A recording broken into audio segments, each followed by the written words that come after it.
ತಂದಾನೇ ನನಿತಾನ.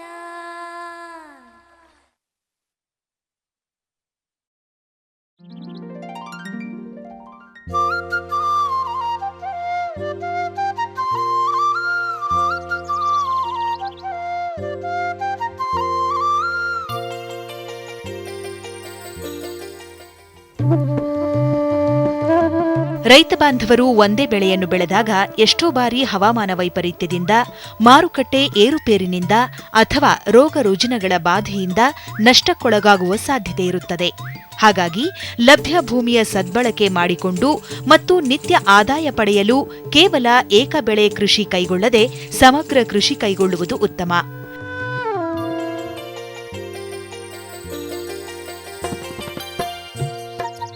ಬೆಂಗಳೂರು ಗ್ರಾಮಾಂತರ ಜಿಲ್ಲೆಯ ತಪ್ಸಿಹಳ್ಳಿ ಗ್ರಾಮದ ರೈತರಾದ ಸದಾನಂದ ಅವರು ಅಡಿಕೆ, ಶುಂಠಿ, ತೆಂಗು, ಮಾವು, ತರಕಾರಿ, ಹೂವು, ಹಣ್ಣಿನ ಬೆಳೆಗಳ ಜೊತೆಗೆ ಮೀನು ಸಾಕಣೆ ಮತ್ತು ಪಶುಸಂಗೋಪನೆಯಲ್ಲಿ ತೊಡಗಿ ನಿತ್ಯ ಆದಾಯದ ಮೂಲವನ್ನು ಕಂಡುಕೊಂಡಿದ್ದಾರೆ.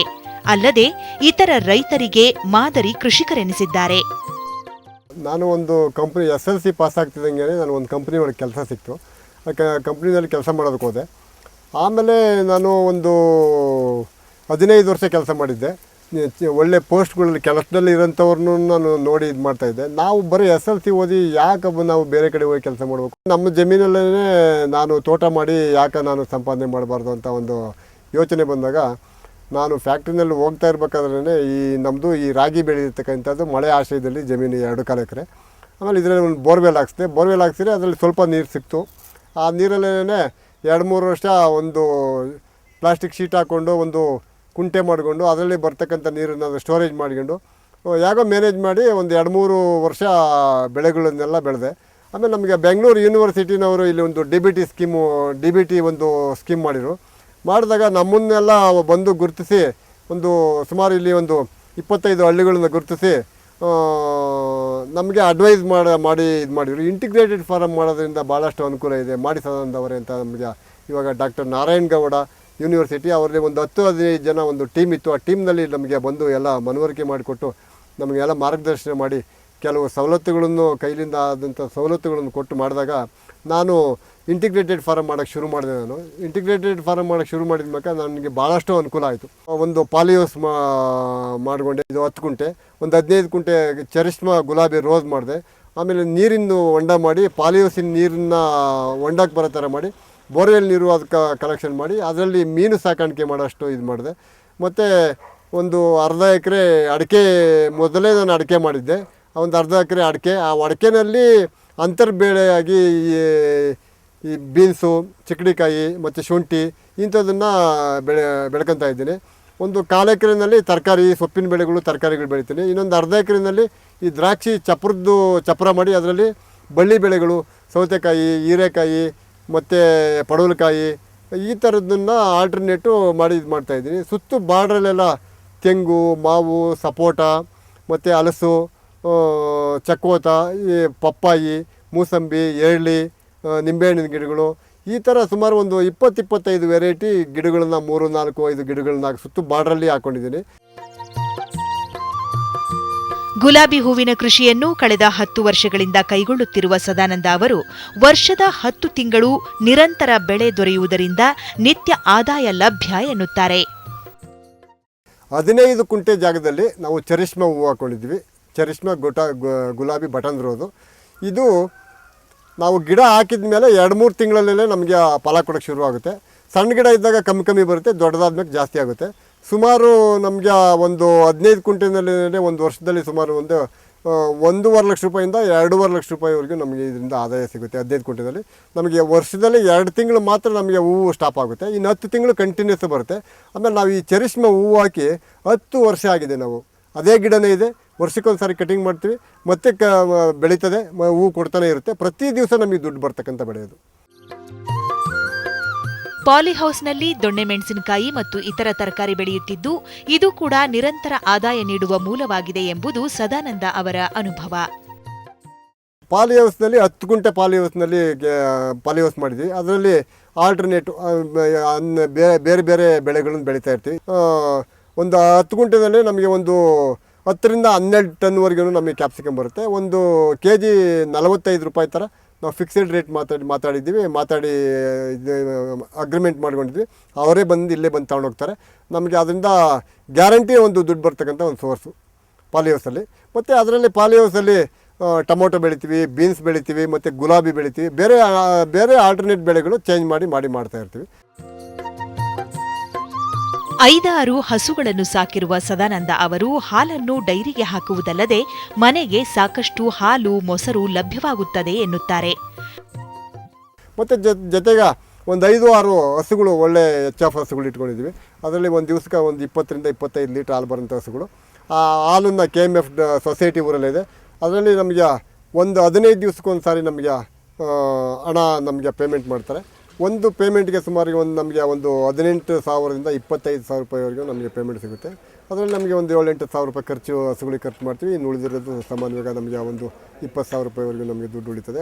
ಒಂದು ತಿಂಗಳಲ್ಲಿ ನಮಗೆ ಒಂದು 30-35 ಸಾವಿರ ರೂಪಾಯಿ ದುಡ್ಡು ಉಳಿತದೆ, ಎಲ್ಲ ಖರ್ಚೆಲ್ಲ ಕಳೆದು. ಹಸುಗಳಿಂದ ಬರುವ ತ್ಯಾಜ್ಯದಿಂದ ಬಯೋಗ್ಯಾಸ್ ಉತ್ಪಾದಿಸುವುದಲ್ಲದೆ ಅದರಿಂದ ಬರುವ ಸ್ಲರಿ ಹಾಗೂ ತೋಟದ ಇತರ ತ್ಯಾಜ್ಯಗಳನ್ನು ಬಳಸಿ ಎರೆಹುಳು ಗೊಬ್ಬರ ಉತ್ಪಾದನೆಯಲ್ಲಿ ತೊಡಗಿರುವ ಸದಾನಂದ ಅವರು ಸಂಪೂರ್ಣ ತೋಟಕ್ಕೆ ಸಾವಯವ ಗೊಬ್ಬರ ಬಳಸುತ್ತಿರುವುದಾಗಿ ಹೆಮ್ಮೆ ಪಡುತ್ತಾರೆ. ಅಲ್ಲದೆ ಉತ್ಪಾದನಾ ವೆಚ್ಚ ಕೂಡ ತಗ್ಗಿರುವುದಾಗಿ ಸಂತಸ ವ್ಯಕ್ತಪಡಿಸುತ್ತಾರೆ. ಮತ್ತು ಹಸುಗಳ ಪಕ್ಕದಲ್ಲೇ ಒಂದು ಬಯೋಗ್ಯಾಸ್ ಪ್ಲಾಂಟ್ ಮನೆ ತೋಟದಲ್ಲೇ ಇದೆ. ಮತ್ತು ಹಸುಗಳಿಗೆ ಅಟ್ಯಾಚ್ ಇರೋ ಥರನೇ ಒಂದು ಬಯೋಗ್ಯಾಸ್ ಪ್ಲ್ಯಾಂಟ್ ಮಾಡ್ಕೊಂಡಿದ್ವಿ. ಬಯೋಗ್ಯಾಸ್ ಪ್ಲ್ಯಾಂಟ್ಗೆ ಮತ್ತು ಹಸುಗಳು ಸಗಣಿ ಗಂಜಲ ಎಲ್ಲ ಅದಕ್ಕೂ ಉಪಯೋಗಿಸ್ಕೊತೀವಿ. ಮತ್ತು ಹಸುವು ಮೈ ತೊಳೆದಿರೋ ನೀರು ಜಾಸ್ತಿ ಆಗಿರ್ತಕ್ಕಂಥ ಗಂಜಲ ಅದನ್ನೆಲ್ಲ ಒಂದು ತೊಟ್ಟಿ ಮಾಡ್ಕೊಂಡು ತೊಟ್ಟಿಗೆ ಸ್ಟೋರೇಜ್ ಮಾಡ್ಕೊಂಡು ಸಣ್ಣ ಮೋಟ್ರ್ ಹಾಕಿ ಅದನ್ನು ತೋಟಕ್ಕೆ ನೀರಿನ ಜೊತೆಯಲ್ಲಿ ತೋಟಕ್ಕೆ ಮಿಕ್ಸ್ ಮಾಡಿ ಕೊಡ್ತೀವಿ. ಗೋಬರ್ ಗ್ಯಾಸಿಂದ ಸ್ಲರಿ ಬಂದಿರತಕ್ಕಂಥ ಸ್ಲರಿನ ಅದಕ್ಕೆ ಅಟ್ಯಾಚ್ ಆಗಿ ವರ್ಮಿ ಕಾಂಪೋಸ್ಟ್ ತೊಟ್ಟಿಗಳು ಮಾಡ್ಕೊಂಡಿದ್ದೀನಿ. ಆ ವರ್ಮಿ ಕಾಂಪೋಸ್ಟ್ ತೊಟ್ಟಿಗಳಿಗೆ ನಮ್ಮ ತೋಟದಲ್ಲಿ ಏನೇನು ತ್ಯಾಜ್ಯ ವಸ್ತುಗಳು ಸಿಗುತ್ತೋ ಅದನ್ನೆಲ್ಲ ಉಪಯೋಗಿಸ್ಕೊಂಡು ಯಾವುದು ವೇಸ್ಟ್ ಮಾಡ್ದಂಗೆ ವರ್ಮಿ ಕಾಂಪೋಸ್ಟ್ ಮಾಡ್ಕೊತೀವಿ. ಟೋಟಲ್ಲಾಗಿ ನಮ್ಮ ತೋಟ ಪೂರ್ತಿ ರೀಸೈಕ್ಲಿಂಗ್ ಮಾಡಿಕೊಂಡು ನಾವು ಭಾಳಷ್ಟು ಅನುಕೂಲತೆಯಾಗಿ ಇದು ಮಾಡ್ಕೊಂಡಿದ್ವಿ. ಜಮೀನಿನ ಒಂದು ಭಾಗದಲ್ಲಿ ಸೊಪ್ಪಿನ ಬೆಳೆಗಳನ್ನು, ಬಳ್ಳಿ ತರಕಾರಿಗಳನ್ನು ಬೆಳೆಯುತ್ತಿರುವ ಸದಾನಂದ ಅವರು ರಾಸುಗಳಿಗೆ ಬೇಕಾಗುವ ಮೇವನ್ನು ಕೂಡ ಸ್ವತಃ ಬೆಳೆದುಕೊಳ್ಳುತ್ತಿರುವುದು ಶ್ಲಾಘನೀಯ.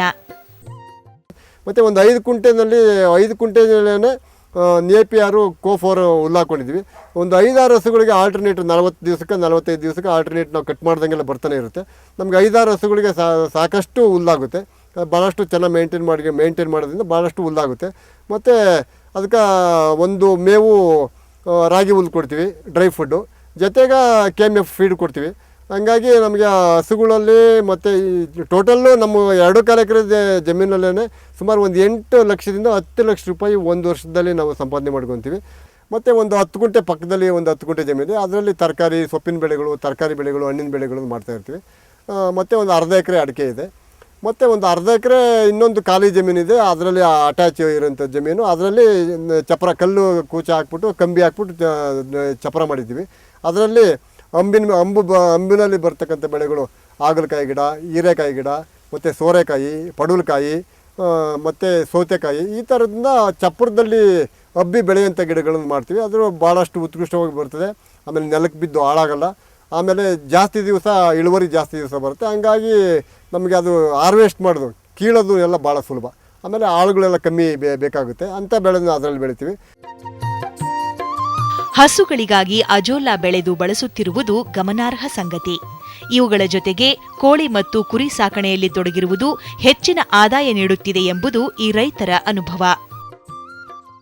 ಹಸುಗಳಿಗೆ ಅಜೋಲಾ ಅಂತ ಒಂದು ಇದನ್ನು ನೀರಿನಲ್ಲಿ ಬೆಳೀತಕ್ಕಂಥ ಒಂದು ಇದನ್ನು ಬೆಳ್ಕೊತೀವಿ. ಅದು ಹಸುಗಳಿಗೆ ಭಾಳ ಉತ್ಕೃಷ್ಟವಾದ ಆಹಾರ.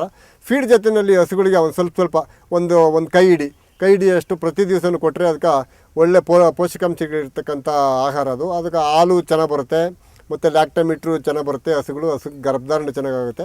ಹಂಗಾಗಿ ನಮಗೆ ಖರ್ಚು ಏನು ಇಲ್ಲದೆ ಬೆಳೀತಕ್ಕಂಥ ಒಂದು ಅಜೋಲಾ ಅದು ಒಂದು ಆಹಾರ, ಪಶು ಆಹಾರ. ಹಂಗಾಗಿ ಹಸುಗಳು ನಮಗೆ ವ್ಯವಸಾಯ ಮಾಡೋದಕ್ಕೆ, ನಮಗೆ ತೋಟ ಮಾಡೋದಕ್ಕೆ ಮೇನ್ ಇಂಪಾರ್ಟೆಂಟು. ಜೊತೆಗೆ ಹಸುಗಳು ಹೈನುಗಾರಿಕೆ ಬೇಕೇ ಬೇಕು. ಜೊತೆಗೆ ಸ್ವಲ್ಪ ಕೋಳಿ ಸಾಕಾಣಿಕೆ ಮಾಡ್ಕೊಂತೀವಿ, ಕುರಿ ಸಾಕಾಣಿಕೆ ಮಾಡ್ಕೊಂತೀವಿ. ಇದನ್ನೆಲ್ಲ ಈ 2 ಎಕರೆ ಜಮೀನೆಲ್ಲ ಇಷ್ಟೊಂದೆಲ್ಲ ಮಾಡ್ಕೊತೀವಿ. ಸುತ್ತು ಬಾರ್ಡ್ರಲ್ಲೆಲ್ಲ ಎಲ್ಲ ಸುಮಾರು ಒಂದು 20-25 ವೆರೈಟಿ ಹಣ್ಣಿನ ಗಿಡಗಳಿದೆ. ಯಾವ್ಯಾವ ಟೈಮ್ನಲ್ಲಿ ಯಾವ್ಯಾವ ಹಣ್ಣು ಬರುತ್ತೋ ಆ ಹಣ್ಣನ್ನು ಮನೆಗೂ ಉಪಯೋಗಿಸ್ಕೊತೀವಿ. ತರಕಾರಿಗಳು ಇದೆ, ಹಣ್ಣುಗಳು ಇದೆ, ಉಪಯೋಗಿಸ್ಕೊತೀವಿ. ಜಾಸ್ತಿ ಆಗಿರೋದನ್ನ ಮಾರಾಟ ಮಾಡ್ತೀವಿ. ಆಮೇಲೆ ಜೊತೆಗೆ ನಾವು ಇಷ್ಟೊಂದೆಲ್ಲ ಮಾಡಿರೂ ವರ್ಷದಲ್ಲಿ ಸುಮಾರು ಒಂದು 8 to 10 ಲಕ್ಷ ರೂಪಾಯಿ ಮಾತ್ರ ನಮಗೆ ಲಾಭದಾಯಕವಾಗಿ ನಮಗೆ ವ್ಯವಸಾಯ ಮಾಡ್ಕೊತೀವಿ. ನಾವು ಹೊರಗಡೆ ಹೋಗಿ ನಾವು SLC ಮಾಡಿರೋಂಥವ್ರಿಗೆ ಇನ್ನು ಎಷ್ಟು ಸಂಬಳ ಕೊಡ್ತಾರೆ? ನಮಗೆಲ್ಲ 3-4 ಸಾವಿರ ರೂಪಾಯಿ. ಆವಾಗಿನ ಕಾಲದಲ್ಲಿ 15 ವರ್ಷದಿಂದ 2-3 ಸಾವಿರ ರೂಪಾಯಿ ಸಂಬಳ ಕೊಡ್ತಾಯಿದ್ರು. ಇವಾಗ ಒಂದು ತಿಂಗಳಲ್ಲಿ ಸುಮಾರು ಒಂದು 70-80 ಸಾವಿರ ರೂಪಾಯಿಂದ 1 ಲಕ್ಷ ರೂಪಾಯಿವರೆಗೂ ಒಂದು ತಿಂಗಳಲ್ಲಿ ನಾನು ಸಂಪಾದನೆ ಮಾಡ್ಕೊತೀನಿ.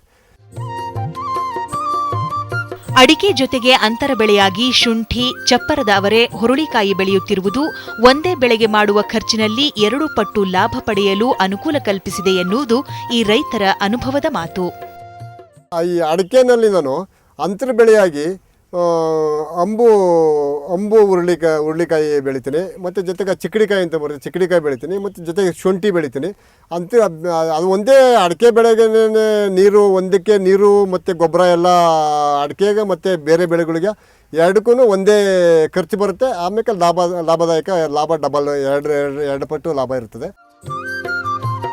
ಕೇವಲ 2.5 ಎಕರೆ ತೋಟದಲ್ಲಿ ವಿವಿಧ ರೀತಿಯ ಹಣ್ಣು, ತರಕಾರಿ, ಹೂವು, ವಾಣಿಜ್ಯ ಬೆಳೆಗಳನ್ನು ಬೆಳೆಯುತ್ತಿರುವ ಸದಾನಂದ ಅವರು ಲಭ್ಯ ಭೂಮಿಯ ಸದ್ಬಳಕೆ ಮಾಡಿಕೊಂಡು ತಜ್ಞರ ಸಲಹೆ ಮೇರೆಗೆ ವೈಜ್ಞಾನಿಕವಾಗಿ ಸಮಗ್ರ ಕೃಷಿಯಲ್ಲಿ ತೊಡಗಿ ನಿರಂತರ ಆದಾಯ ಗಳಿಸುತ್ತಿರುವುದು ಆದರ್ಶಪ್ರಾಯವಾಗಿದೆ.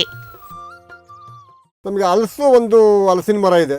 ಹಲಸಿನ ಮರ ನಾನು ಸ್ಕೂಲ್ಗೆ ಹೋಗ್ತಾ ಇರ್ಬೇಕಾದ್ರೆ ಒಂದು 30 ವರ್ಷದಿಂದ ನಾನೇ ಒಂದು ಫಾರೆಸ್ಟ್ ಡಿಪಾರ್ಟ್ಮೆಂಟ್ನವರು ಸ್ಕೂಲಲ್ಲಿ ಕೊಟ್ಟಿದ್ದರು. ಅದನ್ನು ತೊಗೊಂಡು ಹಾಕಿ ಬೆಳೆಸಿದ್ದೆ ನಾನು.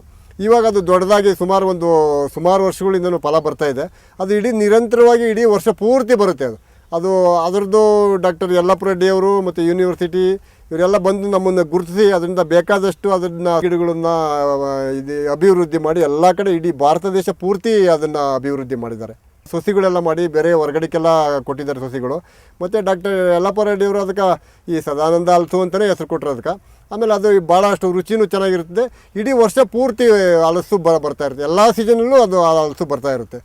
ಮತ್ತು ಒಂದು ಸ್ಕೂಟ್ರಲ್ಲಿ ಸ್ಪ್ರೇ ಮಾಡೋದಕ್ಕೆ ಒಂದು ಸ್ಕೂಟ್ರಲ್ಲಿ ಇದು ಮಾಡ್ಕೊಂಡಿದ್ವಿ. ಅದು ಲೇಬರ್ಸ್ ಆಳುಗಳು ಉಳಿತಾಯ ಆಗುತ್ತೆ, ಖರ್ಚು ಕಮ್ಮಿ ಆಗುತ್ತೆ, ಟೈಮ್ ಉಳಿತದೆ. ಇದು ದೂರ ಬೇಕು ಅಂತಂದರೆ ಇದರಲ್ಲೇ ಅಡ್ಜಸ್ಟ್ಮೆಂಟ್ ಇದೆ. ಇದು ಒಂದು 20-25 ಅಡಿ ಬೇಕಾದ್ರೂ ನಾವು ಮುಂದಕ್ಕೆ ನಾವು ಸ್ಪ್ರೇ ಮಾಡ್ಬೋದು.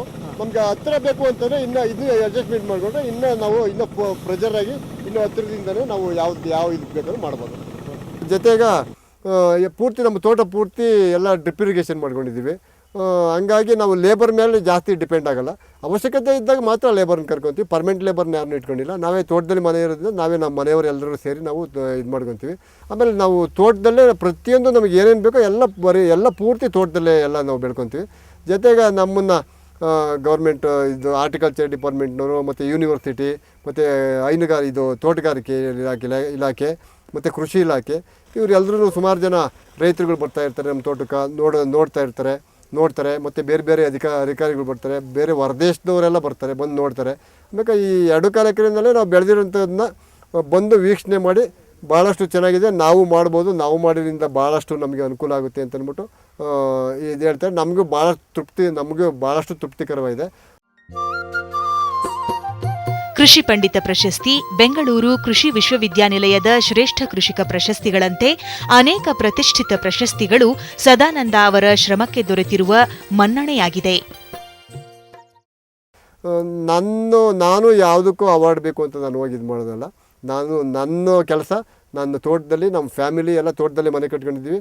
ನಮ್ಮ ಫ್ಯಾಮಿಲಿ ಎಲ್ಲ ತೋಟದಲ್ಲಿ ಇನ್ವಾಲ್ವ್ ಆಗಿದ್ದೀವಿ. ಕೃಷಿ ಲಾಭ ಇಲ್ಲ ಅಂತಂದರೆ ಗುಟ್ಟು ಏನಿಲ್ಲ.